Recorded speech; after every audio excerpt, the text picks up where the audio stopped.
అందరికీ క్రీస్తు నామములో వందనాలండి. ఈరోజు ఒక చిన్న విషయాన్ని మనం మాట్లాడుకోవచ్చు.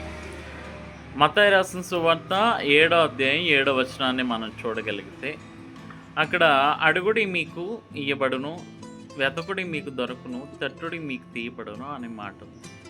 ఈ మాటను అనేక మంది బోధకులు వక్రీకరించి వారికి ఇష్టానుసారంగా చెప్తున్నారు. అయితే కనుక బైబిల్ ఏం చెప్తుందంటే కనుక, మీరు అడగాలి. ఏం అడగాలి?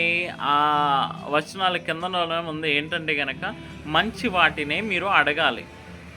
అడిగిన ప్రతిదాన్ని దేవుడిచ్చేస్తాడని లేదు. మనం మంచి వాటినే అడగాలనేసి రాయబడి ఉంది. ఇంకా చెప్పాలంటే మత్తయి రాసిన సువార్త 6:33లో ఎలా రాయబడి ఉంది. మీరు వెతకాలి. దేన్ని వెతకాలి? దేవుని రాజ్యం మొట్టమొదటిగా వెతకాలి అని రాయబడి ఉంది. ఇంకా తట్టుడి అని కూడా ఉంది. ఇదే మత్తయి రాసిన సువార్త 7 13, 14లో ఏముందంటే గనక, మీరు ఇరుకు ద్వారాన ప్రవేశించడానికి వెళ్ళాలి. అంటే ద్వారాన్ని మనం ఏం చేయాలంటే తట్టాలి. పరలోక రాజ్యాన్ని మనం తట్టాలి. అంటే బైబిల్‌లో యొక్క వాక్యాల్ని వెతకాలి, చదవాలి. అప్పుడే మనకి దేవుని రాజ్యం మనకి సొంతమవుతది. దీని గురించి రాయబడి ఉంది. మన శరీర అవసరాల గురించి దేవుడు అన్నీ ఇస్తాడు. ఈ లోక సంబంధమైన ధనం గాని, కీర్తి గాని అన్నీ అడగండి అనేసి చెప్పడం అపార్థం.